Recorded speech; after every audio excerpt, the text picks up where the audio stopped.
So this is session 2 of Civics 101 for the awesome Cycle 50, for the even more awesome Icy Stars. This is Tom Tresser, your friendly instructor. Last week, we started on our journey to look at this thing called nonprofits in order to understand how they work, especially with respect to how they help social justice and social change and service move along. But basically, this is the deal. Today, we're going to go over this thing called mission, and we're going to lift that up and really show you how that's the heart of the nonprofit model. We're going to ask you guys to put into chat in a few minutes your burning issue. You already reported that to me on that assessment or that little online survey tool, which I appreciate. But we're going to ask you essentially to construct an organization that's to deal with this burning issue. And in this presentation, a PowerPoint presentation that we're going to ask you to give, we're going to have a few elements. This is what's required in this presentation that you're going to give. The first would be your name and cycle number. The second is the name of your nonprofit, where your organization will be located. So this is a real place. Don't just say Midwest or Chicago or Kansas City. Actually, give me a neighborhood. You can say near South Side, Kansas City, or even, the Lawndale neighborhood, or if you want to get hyper specific, you can actually say at the corner of Halsted and Main Street in, Spokane, Washington, someplace that okay? What is the issue that you're addressing? Is it homelessness? Is it violence in the city? Is it the environment? Hunger, many things that you guys have addressed as being of concern to you. Now you're going to need to present at least 2 slides showing data that demonstrates the severity and urgency of this issue. So we're inviting you to go online and do a little trolling around for what I call info porn. So these would be charts or graphs or something that demonstrates that this issue that you care about is really a big deal. So it could be something about the prevalence, right? How widespread is this issue that is of concern to you? And one slide might be the trend. Like, is it going up, down? How do we compare to other countries? It could be data of that sort. Basically, the idea is when someone looks at these 2 or 3 little charts, they're going to go, holy crap, this is a big deal indeed. It's very important. And furthermore, if we don't do something about it, it's going to go off the rails. So that's the kind of data that you need to search for. Then what's the mission statement? So again, we're going to cover that today, but on your final presentation, you'll be saying the mission of Icy Stars is to do, and it'll be very clear. Also on your presentation, you're going to name me 5 real people that you want on your board of directors. And again, we're going to talk about the board of directors in our next session. And we're going to have an interview with one of Icy Stars' own board members. And he's going to tell you a little bit about what he does and why he does it. Now, obviously, these are people that you do not have to know personally, but they are real people, and that you would put their names and their titles. So you would like to have Barack Obama, former president of the United States, on your board, because Mr. Obama is a great leader, plus he's pretty wealthy, and he knows many great leaders who could help my cause. So that's about it. You would be basically saying who, what is their title or their station, and maybe a sentence about why you want them on your board. 5 such people, okay? And then, again, the last piece of information for this presentation is find at least 3 organizations in America, anywhere in the United States, that are like the organization you're imagining, or maybe have some features of it that sort of would inspire you, groups that you might copy or visit or learn about in order to actually build your nonprofit, okay? So if it's, Feed the Hungry is located in Lincoln Park, Chicago, and it is a free lunchroom serving breakfast and lunch to all people in order to fight hunger. So it's pretty clear. You're going to present at least 2 slides showing the data. So in my little hypothetical case, I might show you the number of people who are hungry in Chicago, or I might show you cases of malnourishment, like, oh, look at, for people over 50, here's alarming statistics. So I'm going to try to show you that my organization and what I'm proposing is very needed, and that if we don't do this, there are going to be dire consequences. So that's the purpose of my little data slides. The mission statement, as I mentioned, 5 people you like to have on your board. Okay, and again, with a little bit of who they are and why.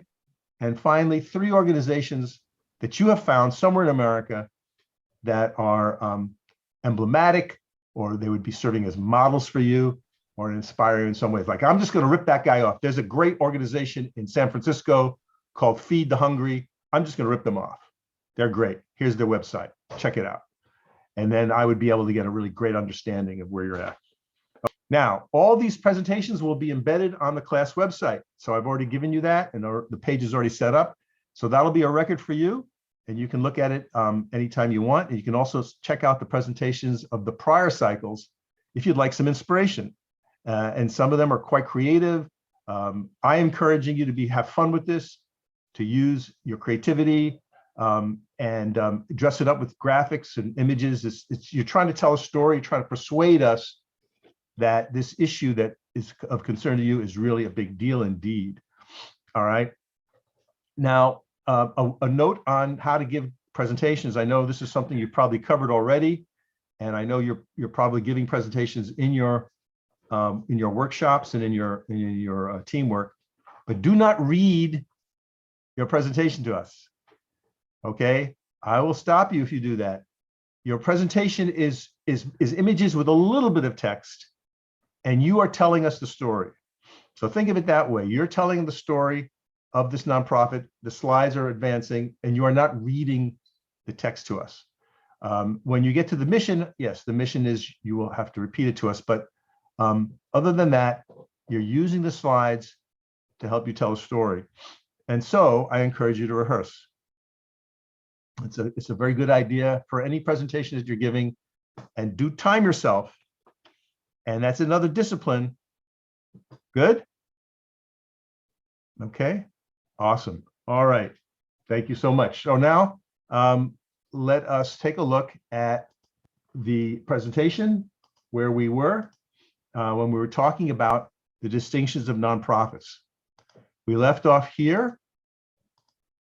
You may recall when we were talking about the key aspects of nonprofits. So we said the key aspects of nonprofits are they are mission driven. They're created to serve and fulfill unmet needs. That the federal government, through the Internal Revenue Service, designates a nonprofit if they fulfill certain paperwork, if they declare their intention and they have a certain amount of organizations set up. And you also have to file in the state you're in. So in the state of Illinois, you have to register with the Secretary of State to say, yes, I am operating a nonprofit in this state. And you file a little document every year with like a $5 fee. But it's the IRS, the federal government, actually says, yes, Icy Stars, you have proven to us that you are a service organization serving the public, and you may proceed with the 501c3 designation. That is the technical designation. Now, you can earn revenue in excess of your budget, but this is not really profit. Again, it's a funny thing. We're calling an organization by its negative. We're saying non-for-profits. But as I mentioned, sometimes we're also called the third sector or the independent sector. But in any case, obviously an organization like a theater or a museum or even Icy Stars can receive revenues from various sources. And if they bring in more money than they spend, that's not the profit that we normally think of from a company where investors might receive dividends, or they might pay special bonuses to the CEO or the senior staff for having a great year. No, in this case, the money in excess of the operating, the so-called profit, is plowed back into the organization. And it could be set aside for a rainy day. It could be, oh, let's buy some more computers, things of this nature. Okay. If the organization earns a surplus, as I say, that money is plowed back. It is not paid out as a dividend. Now, here's another funny thing. No one owns the organization. So again, there's not shares. You cannot buy shares in Icy Stars. That would be odd. You can't buy shares, say, in your church. If someone belongs to a church, a synagogue, or a mosque, it doesn't issue shares. It doesn't work that way. In a way, though, the board of directors, who serve without pay, by the way, they stand for the community and they act as the stewards for the organization. In a way, you would say the community at large perhaps might be designated as the true owner of the organization. Now, finally, a very amazing point that I have to make out and really underscore, we're going to spend a few minutes on this, is the people who use the service of this nonprofit do not pay the full cost of that service. This is in direct contradiction to for-profits, where the people who buy the service or the product of the for-profit are paying all the costs of producing that product plus the profit. And we talked about this a little bit last time. It wouldn't make any sense for Apple to sell you an iPhone for $10. They'd go out of business. No, they'll sell it to you for $1,000, and many people are happy to pay it. And that by selling the iPhones at the right price, they're able to cover the cost of producing the iPhones, developing the iPhones, marketing the iPhones, and the profits to go back into the company to make the next iPhone. Are there any questions or comments up to this point about key aspects of nonprofits? Yeah. Go ahead. Go ahead. Okay. I was gonna say, does the nonprofit have to, I guess, play ball with the federal government? Is it possible to make a nonprofit that only, what's it called? Pretty much, let's say the nonprofit does work with something that might not be illegal on the federal level. Is it possible to make the nonprofit at least in the state? No, to be a nonprofit, that is a status solely granted by the Internal Revenue Service. So if you were going to do a nonprofit to give away heroin, you'd be arrested. You wouldn't work. Now, Okay. if the state of Illinois legalized heroin, you still couldn't have a nonprofit. The IRS wouldn't permit it. So the first hurdle is you apply to the IRS, and the paperwork that they make you fill out says, like, who is your board? You have to have what they call articles of incorporation, and these are things that you usually have a person who knows nonprofit law to help you with.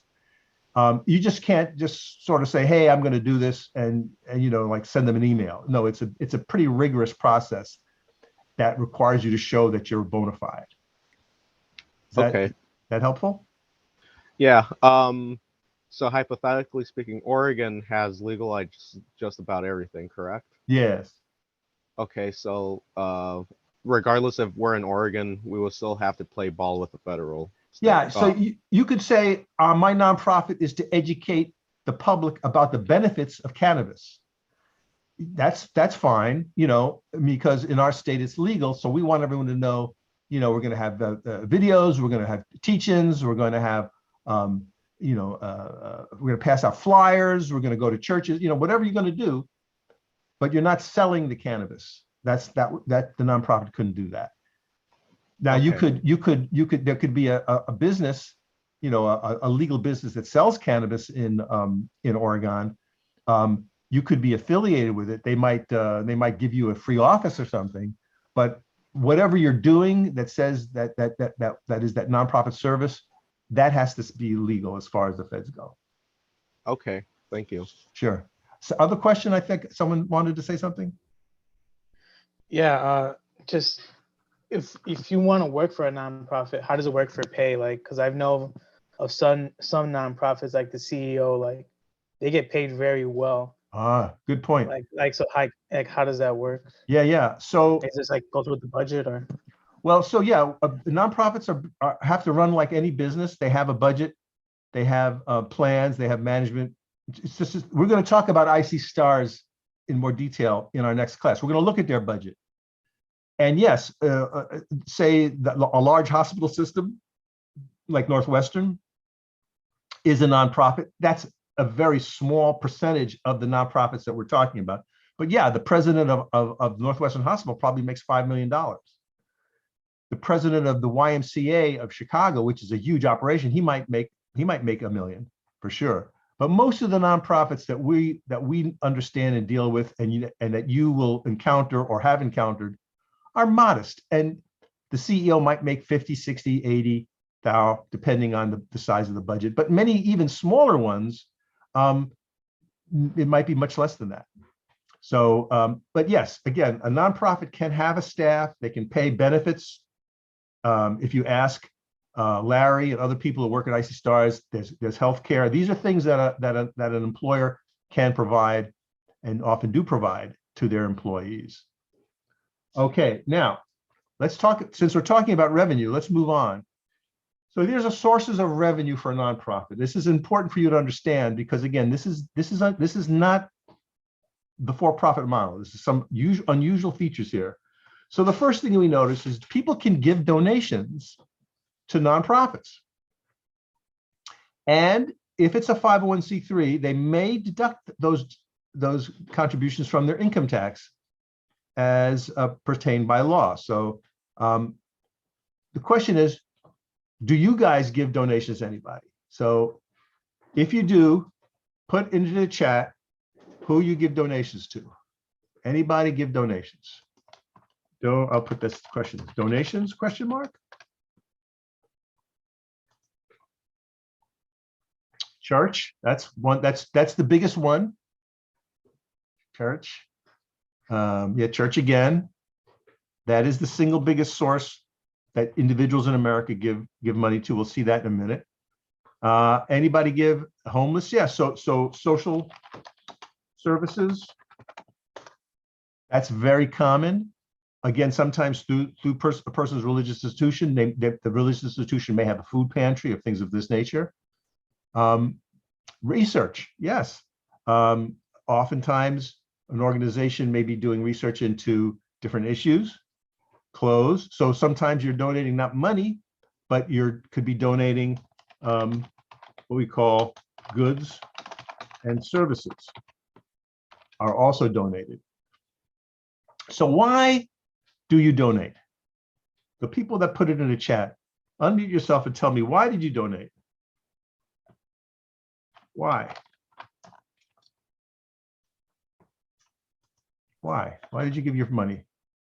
It's always nice to help out if you have a little extra or have a means to help another person out. Yeah, to help out. And I donate my clothes instead of wasting them. Yeah, instead of just throwing them away. So there's a feeling of you're doing good, right? And did anyone make you do that? Can I make you do that? Gabe, you're shaking your head no. I can't make you donate, right?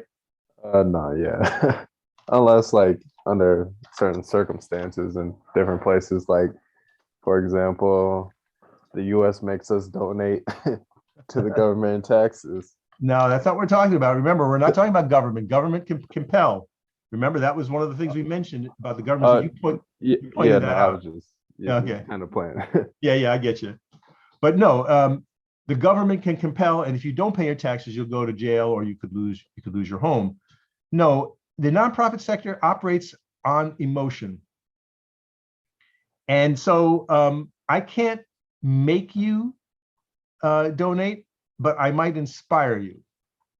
Is that fair? I might shame you. Maybe that's not a great word, but I could somehow tell you something that you didn't know.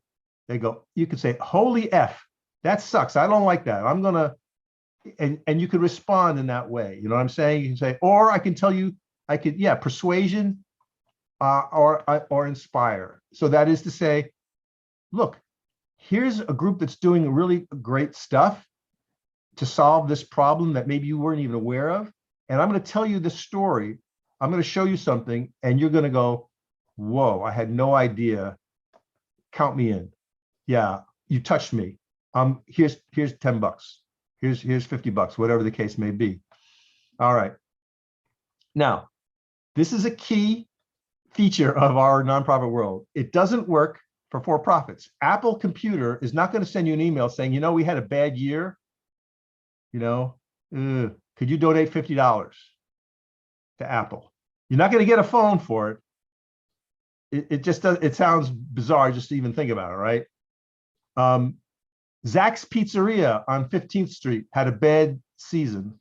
So Zach is in front of his pizza store saying, "Hey, Frank, brother, you were by the other day and you bought some pizza.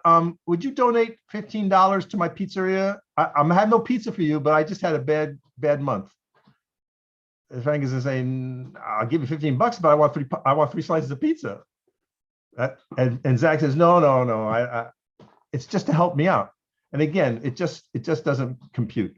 All right, but in nonprofits, the nonprofit has done its work to show you that it is not helping someone's personal bottom line, but it's helping the community. And you're really being asked to pitch in for that organization because it's in service. It's doing something that is needed, that isn't being done otherwise. All right, that's all under the heading of donations. Again, very unique to this nonprofit world. Nonprofits can also receive grants from corporations and foundations and even units of government. So these are programs that are set up that have some kind of guidelines that are preset. In other words, Apple Computer may have a foundation, they do have a foundation that says we're going to give money to elementary schools in inner cities who are training people of color to code, for example. And so I'm a teacher inside an inner city school or my principal, and I can apply to the foundation because we have a program that is responsive to those guidelines. And if I can pass muster, Apple Foundation will give my school $10,000 straight out cash to the school, and it can pursue its programming. Or Icy Stars, if you go to its annual report, you'll see a list of people, of organizations, foundations who have given money in support of Icy Stars Mission. Again, very unique to the nonprofit sector. Also, a nonprofit may sell its services, including tickets. So obviously, when you go to a nonprofit theater and you buy a ticket, that is going to the organization's bottom line. And oftentimes you'll see maybe even for other services, like maybe a YMCA will charge a fee, a membership fee, and people pay that. It could be on a sliding scale. It could be families pay this, people this, and then sometimes you'll see by revenue. You'll often see sometimes people with more money will pay a higher fee, and people with modest means can pay a lower fee. So fees are permitted for nonprofits. And then contracts. So nonprofits may deliver services by contract to many number of vendors. Civic Lab itself is providing training to a coalition of justice organizations in Illinois called the Illinois Access to Justice. And the Civic Lab has been hired to train the members of this coalition, with workshops. So we get paid, we do these workshops, the members of the coalition attend these various workshops, and their skills are improved and they're able to do their jobs better. So these are some of the ways that nonprofits may bring in revenue. Now, key distinction, all nonprofits, I don't care what they are, they provide services to folks who do not pay the full cost of providing that service. And in many cases, they pay nothing at all. Again, this completely will not work at all for the for-profit. This is the opposite of the for-profit world. So even in cases where fees are asked, they do not cover the full cost of running the nonprofit. That is 100% true of every nonprofit you'll ever run across in your travels. And it's certainly true of Icy Stars. And we're going to see their budget in detail next class. So that's where these other elements come in, the grant writing, the donations. What's going to happen when you guys graduate out and go and work in the world as far as Icy Stars is going to go concerned? What do you think is going to happen? Yeah. As in, like, as in what? As in your continuing relationship with Icy Stars. You're going to get an email from them asking you to do what? Oh, being a part of the alumni association, Yeah, including doing what? donating. Yes. Yes. You're going to get an email, I guarantee you, that's going to say, hey, congratulations, Cycle 50, for moving on and completing your training. We hope it was valuable. And of course, they're going to be working with you to place you and do other things that the organization does. And at some point, you're going to be asked to donate, and you're going to reflect. You're going to ask yourself, well, is it did what I get, and your overall experience at Icy Stars, did it touch you? Is it meaningful? And so you're going to be asked to be part of the future of the organization. And you may be asked to, maybe there's an association and maybe they have activities, you know what I'm saying? You may be asked to come back and mentor, or you may volunteer your services to come back and say, hey, I'd like to help Cycle 51 or Cycle 53, help. And again, all this is part of the nonprofit construct. Okay, key point. The people who use the nonprofits, including you guys right now, do not pay for the cost of operating the nonprofit. So this is what we call the nonprofit revenue gap. And this is a chart that shows the differences in the gaps between different kinds of nonprofits. So let's take a look at this for a moment. There's 5 here that we're breaking out for you. The first are nonprofits that are in the education space. So this would be your colleges, your universities, your private schools, things of that nature, not public schools because they're supported by the government. Arts and recreation. So these are your theaters, maybe your at YMCAs, maybe you have a sports club or some other organization that exists for recreation or hiking and something like that. Healthcare. Hospitals are a big one here. Health clinics, things of this kind. Social services. These are things that we usually call United Way agencies, where a person might go if they're in trouble and they need some help, or they're food pantries and shelters and things of that nature. And then lastly, civic organizations. So the Civic Lab is in that category. And I would put Icy Stars in the first category of education. Now, the first thing we notice in the light blue is that the education space has the biggest amount of money paid for by its users. 72% of the budgets of education organizations are covered by their users. Now, this will make sense to you because obviously if you go to college, private schools, it's expensive. So tuition is high.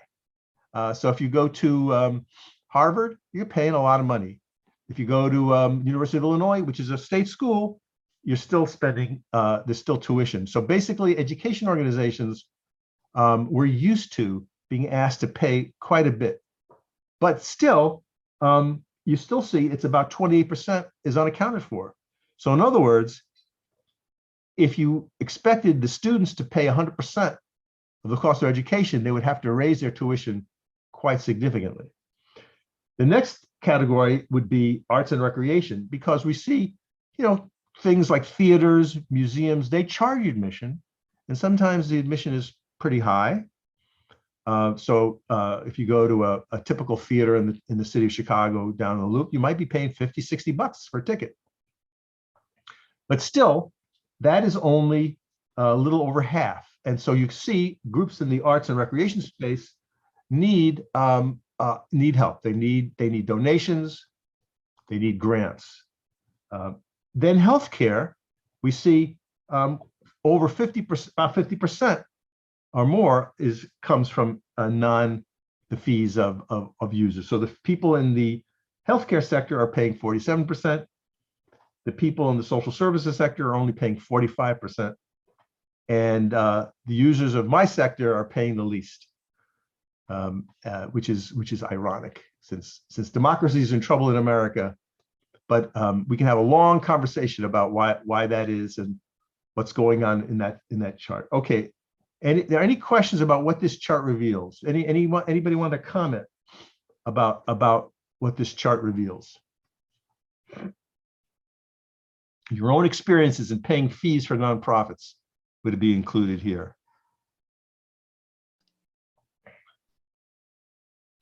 Did you say Icy Stars will fall under education?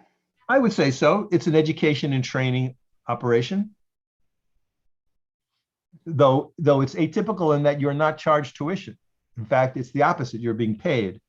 But still, I would classify Icy Stars as an education / training, leadership, perhaps. So it could be a little bit of civics too, right? But primarily, I would place it in that first category.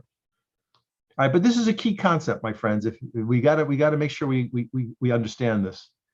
The world of nonprofits is a strange one, and when you use them, you may not be realizing it.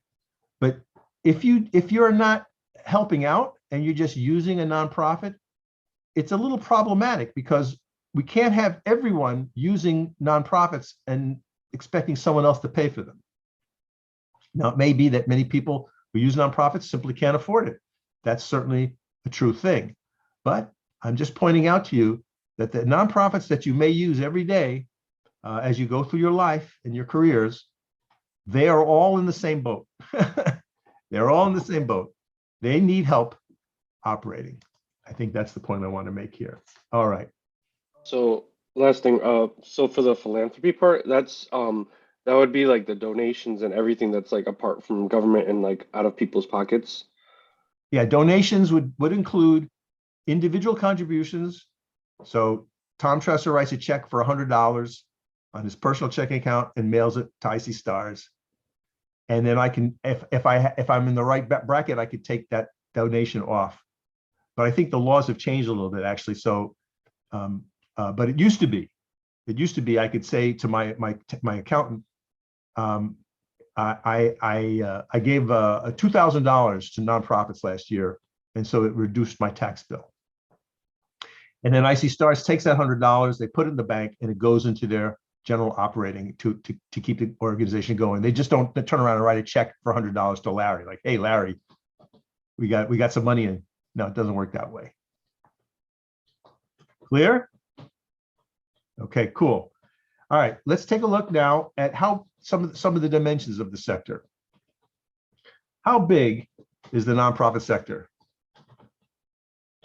Well, in America, there are over 1.4 million organizations that stand in this space of what we're calling community service, community education groups, 501c3.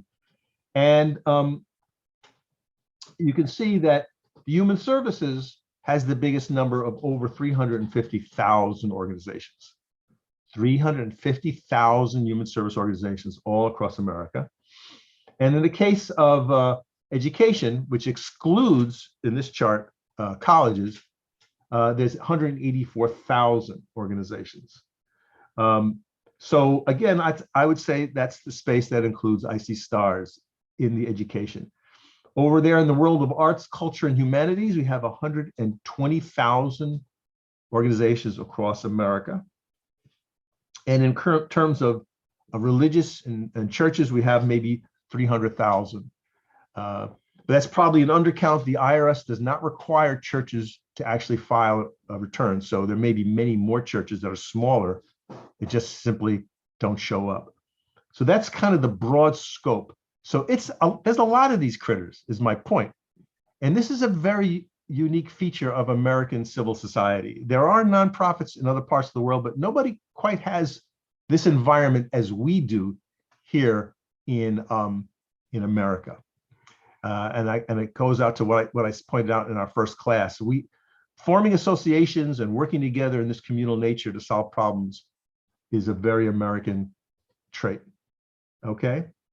All right, moving on. We talked about the size of donations. Who gives? Well, Individuals are the biggest source of revenue for nonprofits. And you can see it's about 70% of all the money that's donated comes from individuals. $324 billion in 2020. So that's a lot of cash coming out of the individual pockets of Americans that to the nonprofit sector. Now, who receives this money? The biggest recipient of these dollars are churches. So those of you that reported that you donate to your churches or your house of worship, you are in the majority in the sense of 28% of all the money that we give goes to religious institutions. And we know that this is a discipline that when you sit in the house of worship, sometimes they pass the plate, sometimes they're dues. In the case of my synagogue, we give an annual fund to a fund every year. I guess you could call it like a membership fee, I suppose. We are schooled to tithe or to support our house of worship in order for it to continue on. And aside from volunteering or being a minister or deacon or helping out in some of the volunteer ways inside your house of worship, we're also taught that we must support it. Otherwise, it'll go away. We won't be able to have a clergy. We won't be able to have the building. But the number two thing right after that would be education. So we are big donors to schools. And again, as I say, when you leave your school, whether it's a college or Icy Stars, the institution is normally in the habit of asking you to support it to keep its mission going, basically saying, hey, you got a good benefit while you're here getting schooled, help us keep the flame going. How big is the nonprofit sector in Illinois? It's pretty big. 60,000 organizations, last time we checked, in the state of Illinois. And most of them are in this space of what we call 501c3s. And we have almost 500,000 people working in the sector. So this is a sector that employs a lot of people, and it generates about $110 billion in annual revenues. So it's kind of a big deal if you think about it. Icy Stars and other nonprofits that operate in the state are an important part of the state, an important part of the economy, an important part of the civic architecture.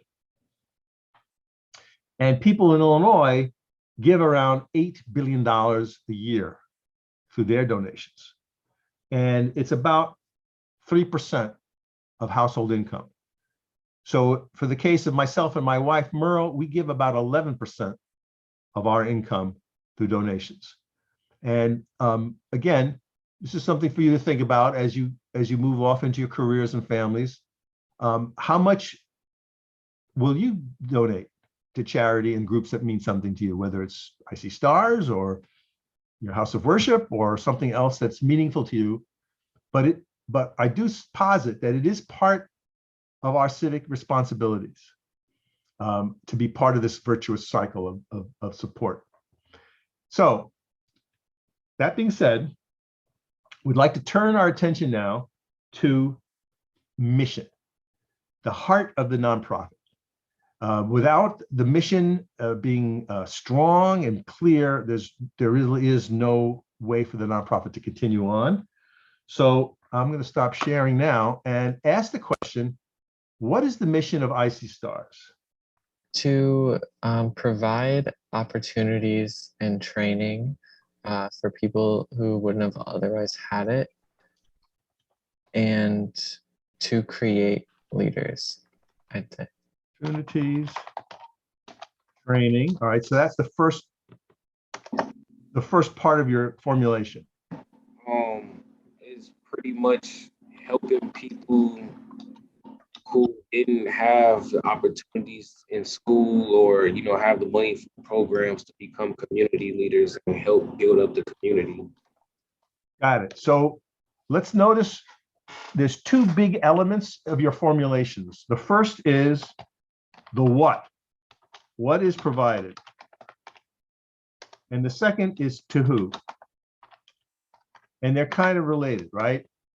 So I'm not providing free pizza to people who have had a tough background. That doesn't make sense. I'm providing the word, you were training, but then you use the word opportunities.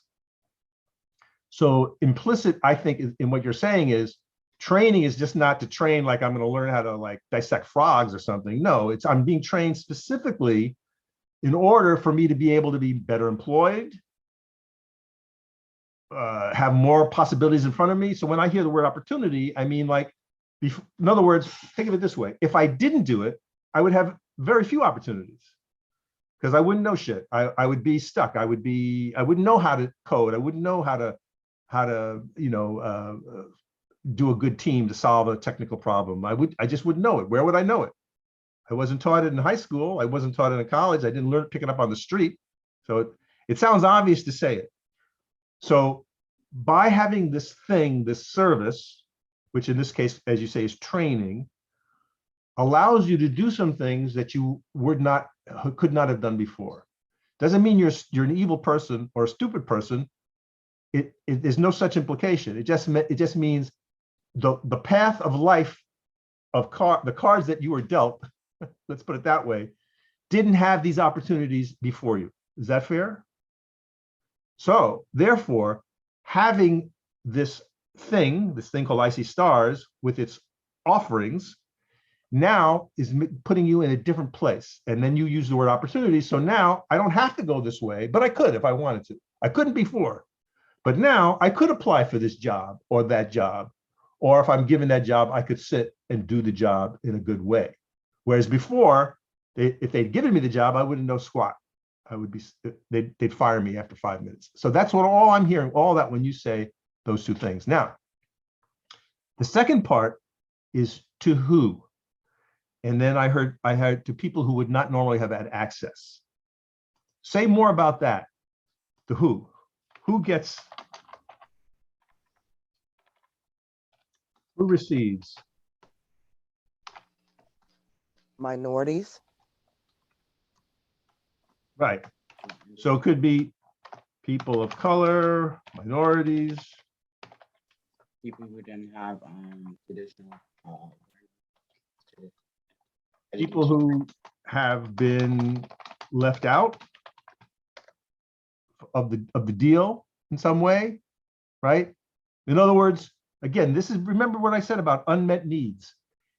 If there'd been a place for Zach and Frank and Felicia to go in front of their faces that was easily available to them in their communities, they would have gone to it already, right?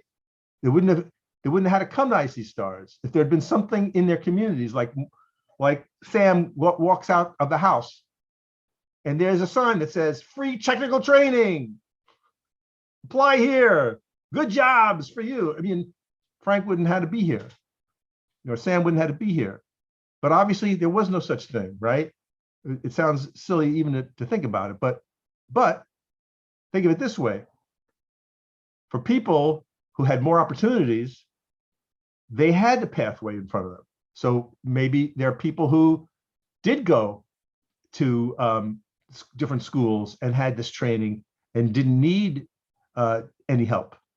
Their paths were more bountiful, perhaps. There were more opportunities in front of some other people. Okay, I think you get my point. That that Icy Stars is providing something needed to people who need the thing.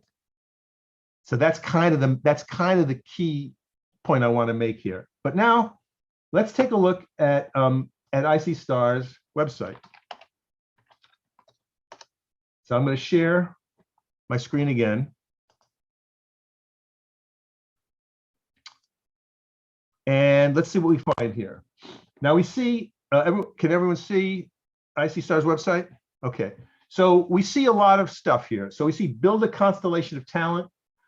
So here's something that kind of looks like a mission statement. Icy Stars develops leaders through a robust training program for underserved young adults.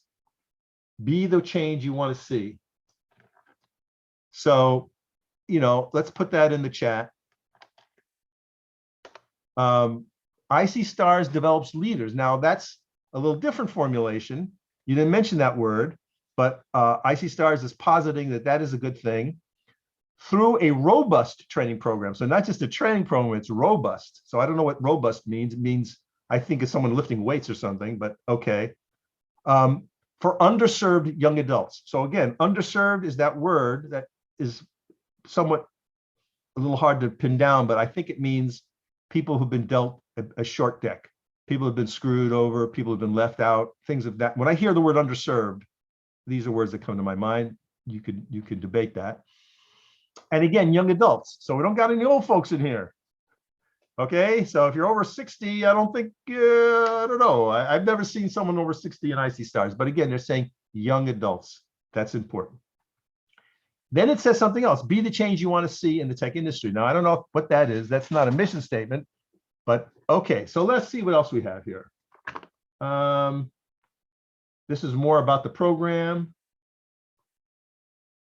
Now, here's another thing, committed to racial equity. Let's take a look at this. Let's take a look at this statement.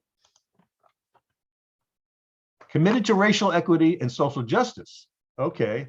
Icy Stars drives change with education, training, and opportunity. We provide underserved young adults with technology-based workforce development, community leadership training, internships, and job placement. Now, that's a little more specific, isn't it? We don't say robust training. We say specifically technology-based. Now we're getting somewhere.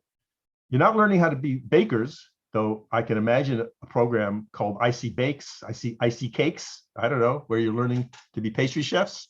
But no, that's not what's happening here. Technology-based workforce development. That's number one. Then comes leadership training programs. So it's not just to be proficient in technology. They want you to be leaders too. Okay, this is interesting. Internships and job placements. So that is getting very specific.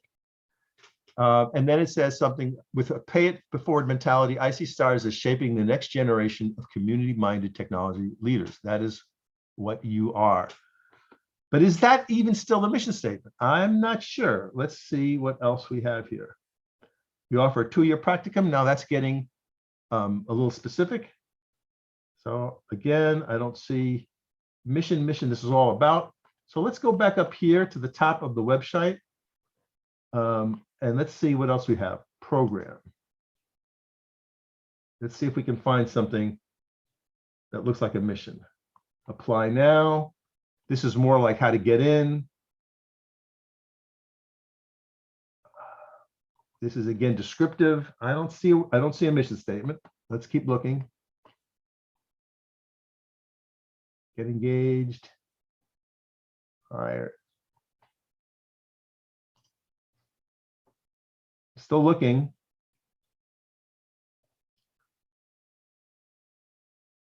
Watch the video.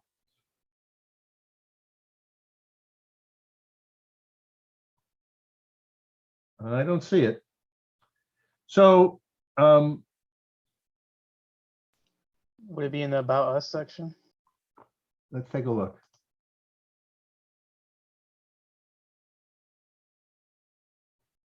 Oh, bingo. Okay. So we've seen a lot of interesting language from About Us.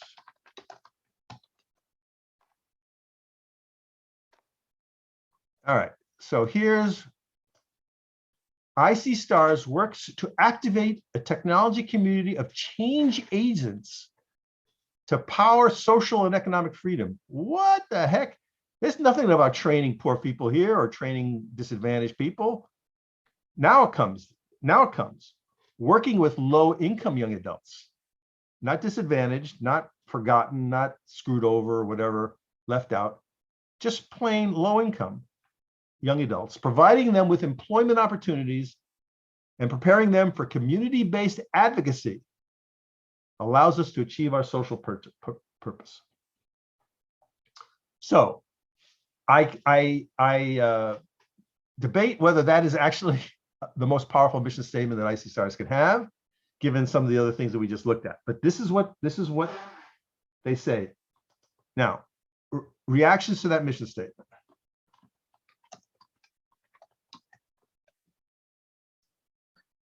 I feel like I'm thinking about what I want to say. It's definitely like it definitely encapsulates a lot of what they're trying to say, but I feel like there might be certain things they could add to it Good to answer. provide more context. Okay. Other thoughts? And Zach, feel free to just noodle in the chat. You know, just free spitball it, whatever comes to your mind, and you know, just put in the chat what you think might be added. Other thoughts? Feels right, feels off, feels good.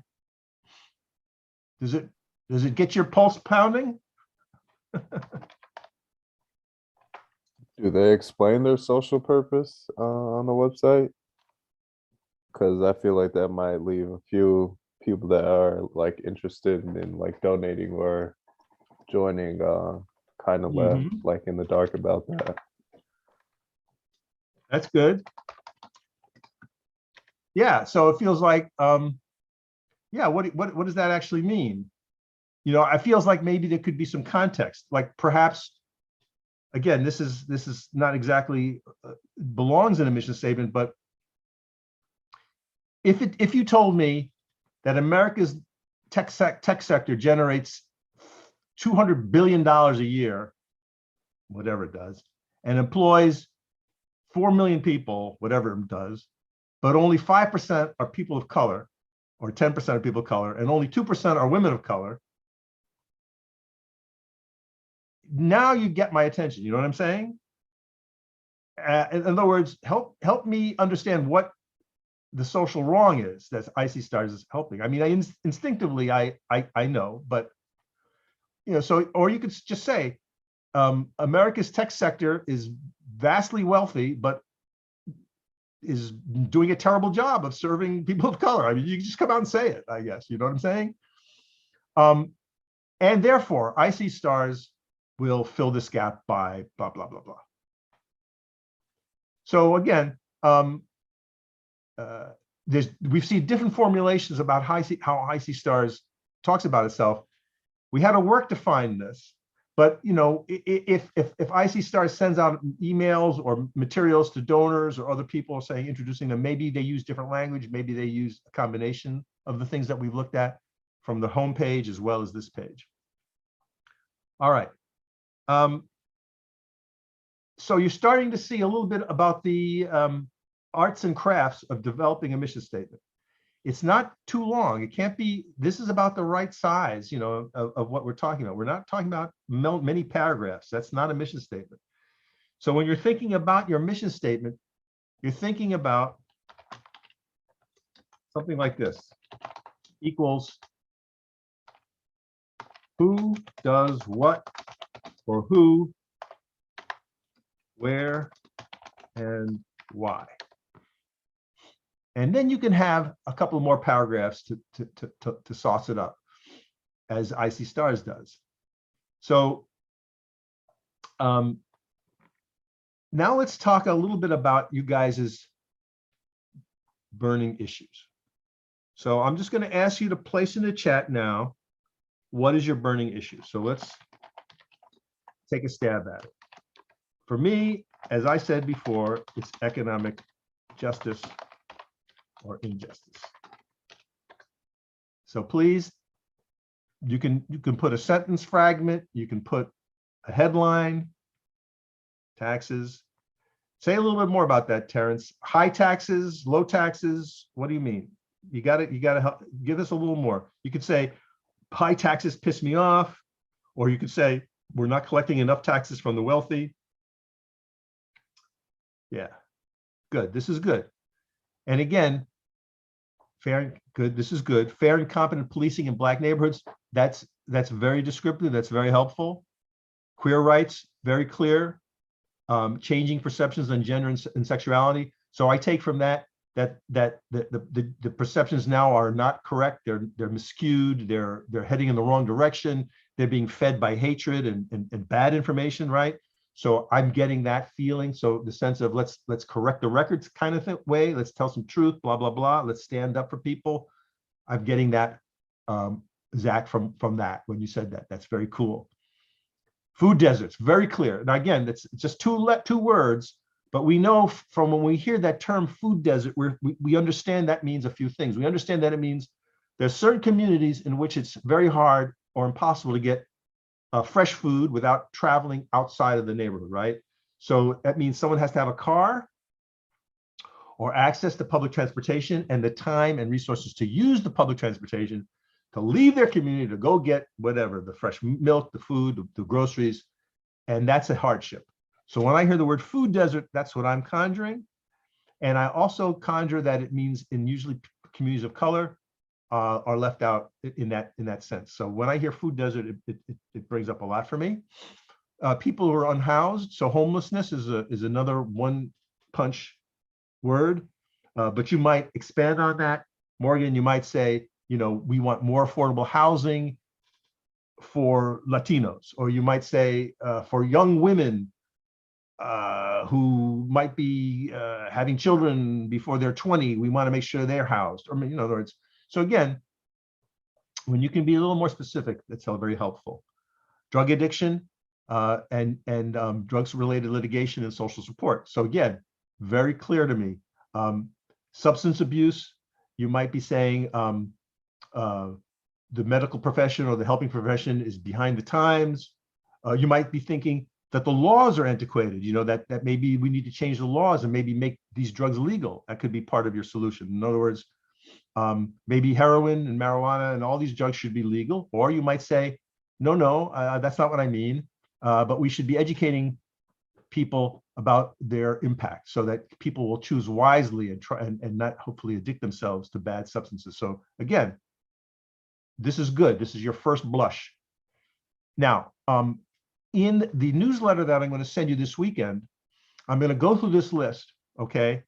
And then I'm going to give you a link to some organization that is in that space. And so the more specific you can be, and you can come back and add or amend your comments, the more specific you can be, the more helpful I will be to you in putting a link in the newsletter for a group that is in that space already that I know that's doing excellent work, either in Chicago or nearby.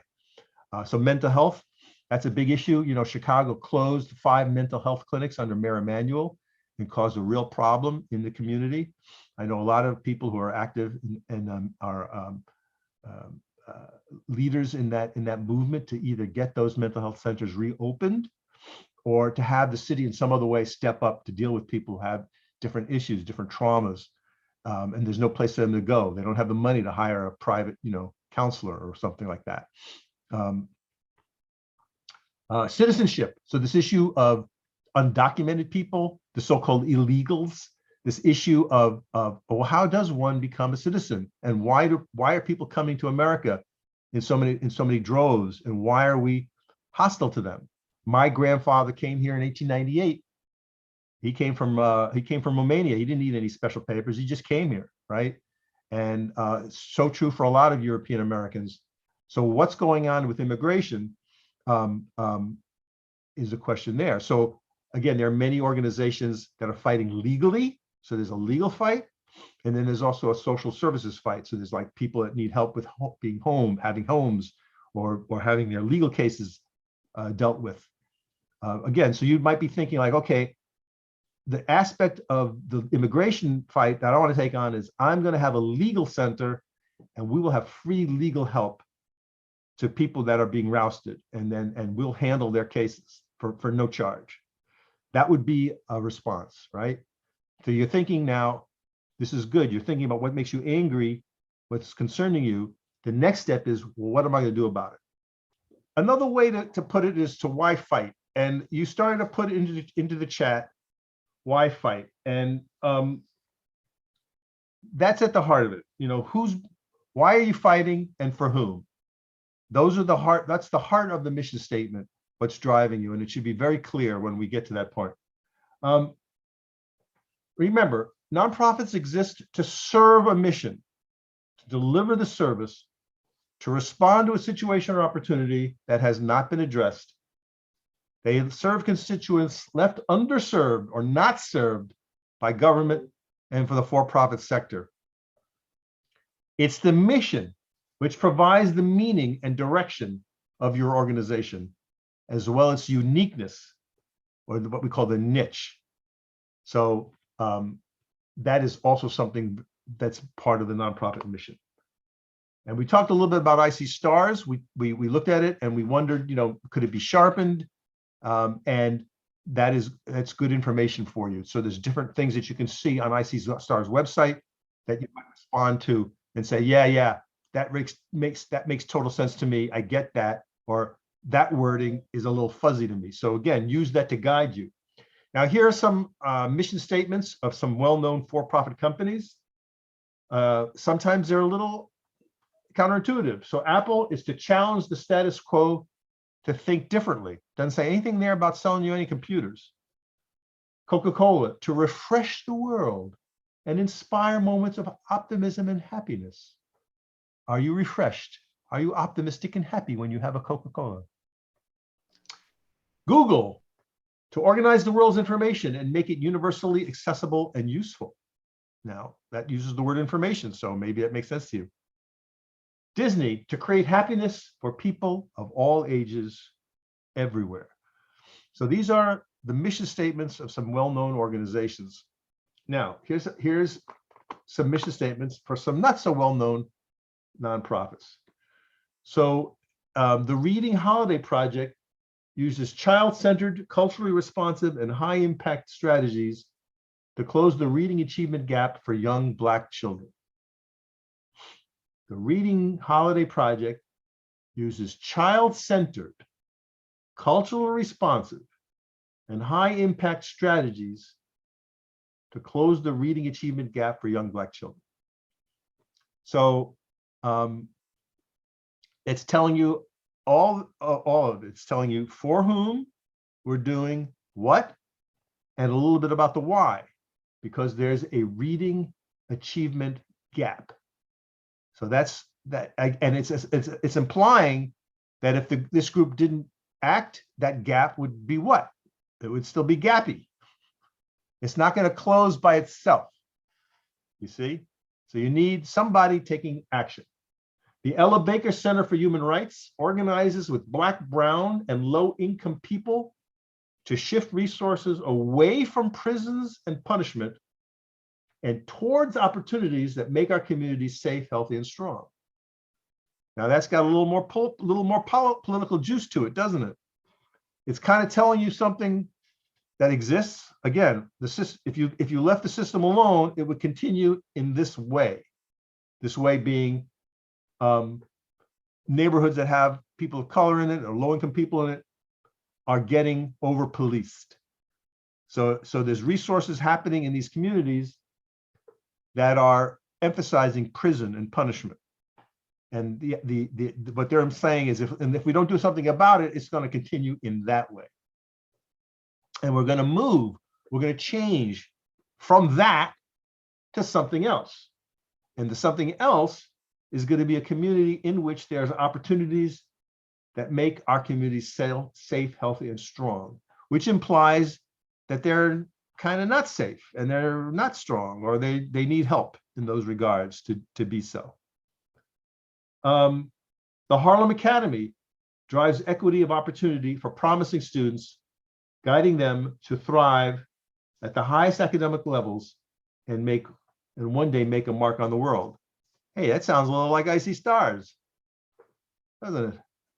So it's not just about education, but there's something else going on here in the case of the Harlem Academy, that their students are one day going to make a mark on the world. Okay, with that being said, we have about half an hour left. I'm going to try something, and let us do this. Let us go into small groups, and let us use the this Zoom board here. So I'm going to stop sharing and then reshare, so you can see the Zoom board. So this is the Zoom board that I set up, and the link is in chat right now. So go ahead and click on that in a minute. And what I'm going to do is I'm going to put you into small groups, and you can discuss amongst yourselves where you're at with your thinking. And each person should put onto the Zoom board a sticky note that gives us where you're thinking about your nonprofit. So you see what I've already put there for you with my sticky note. Okay, welcome back. So let's talk about the exercise. Just first, let's open the floor to just talk about it generally. How was this exercise? Were you able to respond? Were you able to do what I asked you to do? Was it difficult? What about the assignment? The thinking process. I think coming out with like a mission statement in 5 minutes was a bit challenging because I know a lot of people like put a lot of thought into that, especially. Right. Mission statement is a challenge. Why? Because what's going on in your mind when you're trying to wrestle with it? What are you trying to do? Because you're trying to catch people's eye or like have them feel some type of emotional connect. So like using pathos and actually grabbing the reader. Mm-hmm. Yeah. So you're thinking a few things. You're thinking of the issue that you're trying to articulate. So that's an issue right there. Just trying to be sharp about articulating. But then you're trying to figure out, like, how do I describe it in the right language that people will get it, right? As you say, catch people's eye. Other things about the assignment or what you guys were doing. Can't see my sticky. Yeah, I couldn't see my sticky, and I had a lot more to put down, so I was actually going to make 2 stickies. That's okay. Could be See if hiding. you edited Try and refreshing it. change it, and then maybe that'll fix it because it fixed it for me. Okay. Do what? See if editing it'll fix it, or maybe putting hitting the enter button at some point. That's what's fixed it to me. Is going in to edit it again. Oh, okay. I'll try it. Yeah, if the first one fills up, you can go to the second page if you'd like.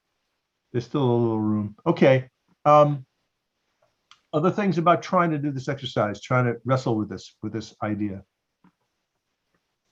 It was easy to like, I guess, know what your passion is or like what you're trying to change. But the difficult part was like, okay, now what will this organization do to actually like bring that change? Yeah. Right. So the easy part. Kind of piggyback off what Zach said, I guess, narrowing down exactly what the specific thing you want to tackle when it's really a vague problem. Yeah. I think my specific issue that I'm addressing is something that the whole country is dealing with. That's why I'm not sure how to actually address. Yeah. Yeah. If the issue is big, how to chunk it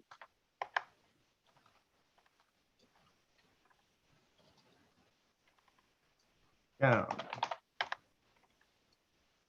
Right. So say the issue, Frank, was hunger. I mean, there's just too many hungry people in America. That's global. That's such a huge thing. You might say, let's just be specific. So one way to tackle it is, I'm just going to think about, Crown Heights of Brooklyn, wherever you live. You be very specific. So the issue is big, but I'm just going to tackle it, in my community on 120th Street in Rochester, wherever you live. So that's one way to think about it. The other way to think about it might be a combination of location and specific people. So you're going to think about young mothers or young families. That'd be another way to break it down. And when you start, and then the last thing is like, okay, in a specific place. So the more granular you can be, then you'll think about it. And then the what about it? Okay, I know my target. What am I going to do? Well, am I going to open a food pantry? Am I going to open a restaurant and teach the people how to cook? That's the creative part. So that's where we want you to use your creative civic imaginations. And if you think about Icy Stars, you know, maybe there's a certain logic. If we could go into Sandy Kestrel's mind 30 some years ago, why was she so upset about technology? I mean, we're talking about the late 90s. I mean, the internet was barely around. So, I mean, technology was certainly around, obviously. Computers were certainly around and software was around, but something got into Sandy Kestrel's brain that said, this is a big deal. And folks that look like me are not participating in this big deal, this world of technology, of software. This is something not correct.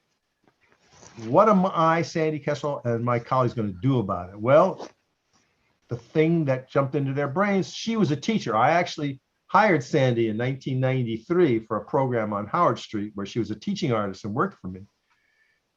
So she's a teacher at heart. So she obviously went into this world of teaching. So the solution that came to her brain and her colleagues' brain was, we're going to use the craft of teaching. So that is to say, knowledge from one person's brain to another person's brain, and some other things to deal with this question of technology. So that's kind of how her brain works. So again, how your brain works is going to be different. So this way of explaining and chatting with each other might help you. Other thoughts about just tackling the assignment? Well, I kind of wanted to back off of like what everyone was saying with like it was difficult to organize all my thoughts because I had like a big idea and then like to put it into that mission. It was really interesting. And just the whole I guess the whole exercise of even thinking the mission, it really got like the cogs turning. So Cool. because when I started with Icy Stars, I didn't know if I did have a mission myself. So Cool. Yeah. So again, this is the art and science of it, you see, and that but it all starts with the human being, in this case you as the human being who is aggrieved, you're angry, you're inspired, and the process that you're wrestling with is what all nonprofit leaders have to wrestle with, and they will test it out amongst their friends. So I invite you to chat up your colleagues as you're trying to figure out, like, you know, does this sound right to you? Does this sound powerful to you? Is this clear to you? You know, you can use each other as sounding boards. All right, so let's take a look at a few people who posted. Let's start with Frank. You caught my eye here. Frank is policing. So say a little bit about what you put up there and why, if you would, please. Well, mine spoke to me a little bit more personally. Now, my experiences with police haven't been like as daunting as some others, but just my general dealings with them. Like, they seem to focus more on quantity instead of quality. There have been points where I needed the police for something and they didn't do their job. I didn't feel like they did their job. For example, I was robbed at gunpoint at one point, and I described the people that robbed me. And when the police got there, they told me that they had seen them like personally. But the very next morning, I got a call asking me to further describe the people that robbed me. I'm like, well, if you saw them and you told me that you saw them and you didn't do anything as far as me getting robbed, or even, you know, another case where I got burglarized, you know, they didn't do anything. They just came over there, made a report and went on their way. Whereas opposed to conversely, I just general harassment by the police, and just they'll come and just throw a bunch of people at you and you tell them you're not doing anything wrong and they tell you they don't believe you. You know what I mean? It's those things. So. Okay. So again, starts with personal experience, not a good one, not a good experience, as well as his knowledge of what has happened to others that he knows personally, as well as what you read in the papers. So that's a super place to start. So we're located in a neighborhood. So let's pick your neighborhood, Frank, where you live.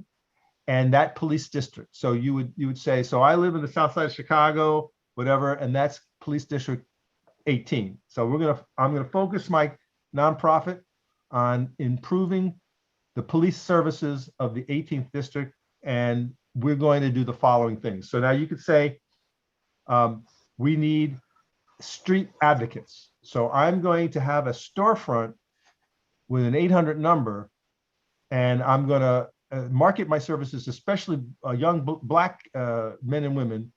So they know this phone number. If anybody gets rousted by the police, they have this 800 number to call, and they know the storefront is open, whatever, from 7 to 7, and they could go in there and get an advocate, right? That could be one answer. I just made that up. So I'm trying to hear your problem. And so part of what I'm hearing is nobody has any help. There's no help. Like you, Frank, there was nobody you could call to say, I got some, I got robbed. I called the police, but you know what? I'm not really getting service. So there's no like 800 number, helpwiththepolice.com or something, you know what I mean? So you're kind of just left, and then you're waiting. You don't know, are they supposed to get back to me right away? What's the procedure? So if there was an advocate or someone you could talk to, they could advise you to say, here are what your rights are. Here's the street law. Here's forms that you can, here's how you can complain, how to keep them honest. Okay. So that's, I'm just, kind of just brainstorming here. And you could say, you can see now with some ideas, you might Google around and you might Google under police community reform. You might Google under police corruption. You might Google under how to improve police services, So now that you've started, you can go down that path. Does that make sense? Oh, yes, that definitely makes sense. Thank you. Okay. All right, cool. Let's take a look at Felicia. Loaves of fish. Talk about that, Felicia, if you wouldn't mind.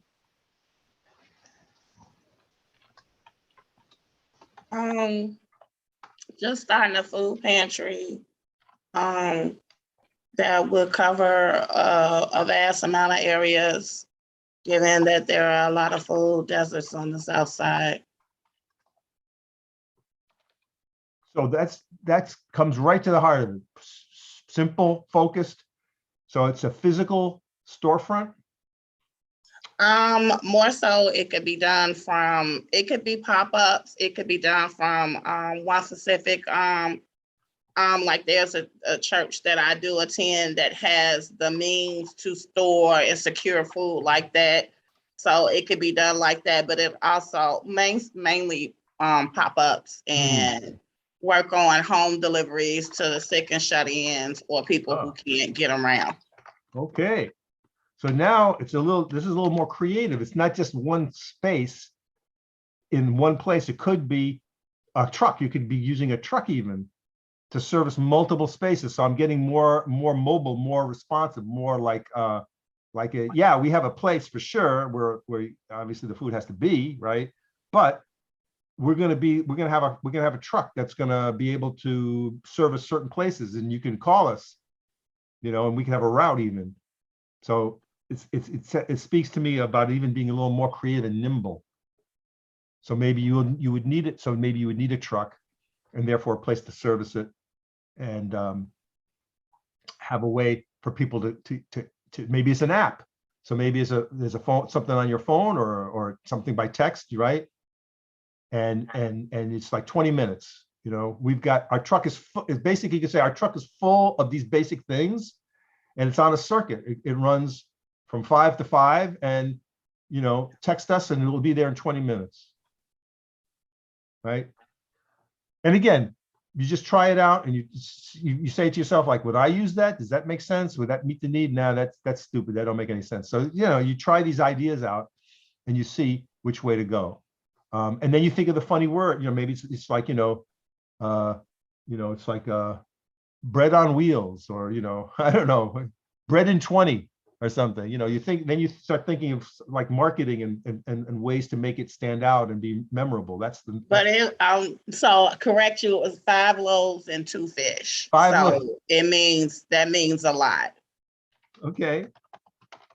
5 loaves and 2 fish. I mean, I can even see the logo, right? And again, this is how this thing works. You get this idea in your mind, you start to see it, and then you're able to describe it to other people. And the next thing you know, you have an organization starting. All right. We got time for one more. Gabe, you were talking about direction for youth. Tell us a little bit about what you have in mind here. So basically like almost like Icy Stars. So like a training program along with a mentorship program for, you know, like probably like 8th graders and up, because I know when I was going into high school, I really had no direction and no idea like what I wanted to do. And so if there was like an outreach program for that, specifically geared towards career development and having youth go into college with skills, I think that'd be extremely helpful for them. Okay, so this is a very common concern that I've seen across multiple cycles, because a lot of times the interns share certain backgrounds, Gabe. So it's what you're describing is you have in common with other interns. So you could think of like a couple of things. You could say like, I really love to cook. You could say, Gabe, I love to cook. So I'm going to start a program where we're going to teach young kids to cook, and we're going to take them into restaurants, and we're going to teach them about the restaurant trades, and we're going to visit one restaurant every Saturday, and I'm going to make the arrangements so they're going to give our kids a tour, and they're going to explain how the front of house works. They're going to show us the back of house operations, and eventually we're going to have an apprenticeship program, and blah blah blah. That could be one way. You know, it just comes out of what you're interested in. Or you could say, I love to code. So we're going to have a app school. We're going to train all these young kids in coding apps. So have a focus is good, you know. And again, if you're going to be in a specific neighborhood, maybe you're working with a church, maybe you're working with some other organization that has a storefront. Again, you're going to think of a physical space, like I'm going to focus this on back of the yards. That's where I live, you know. And then you'll start to see the other pieces fall into place. But it starts, like you say, with that very targeted need.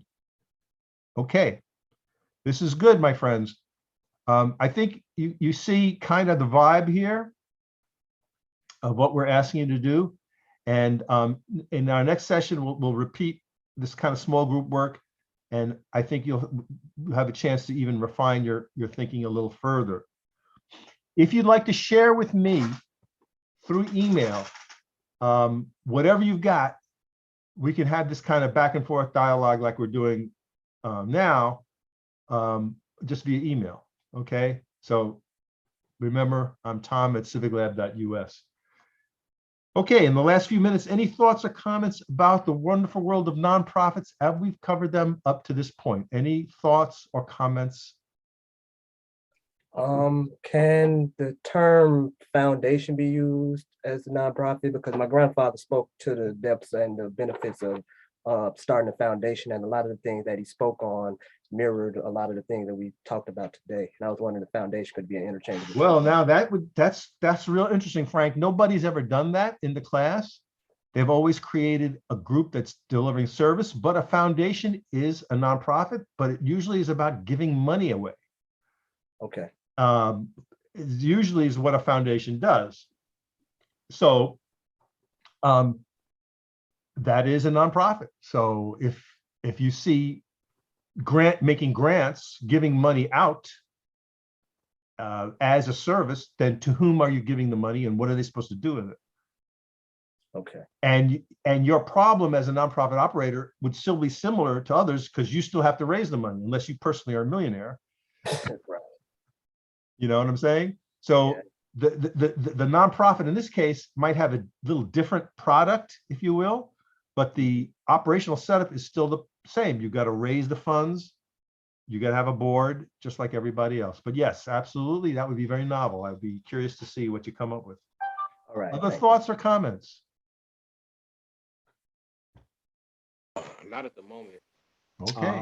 Yeah, just I was getting at the same thing with Frank Reed. That's giving out money because if I go with the one that I posted in the tram board is like one of the things I'm looking at pushing at is like microfinancing. Yes, yes. businesses. Yes, absolutely. That is a big deal in the world of nonprofits. And so you would be making loans, micro loans to people, and it's the same idea. To whom are these loans available, and for small businesses, or what, what's the deal? But yes, and the same thing as with Frank. Yeah, like small businesses. Yeah, like small businesses. Yeah, so you would be in the same boat. You'd be trying to raise money, and that would be your service. You'd be making small loans available according to your specifications. Yes, absolutely. And I'll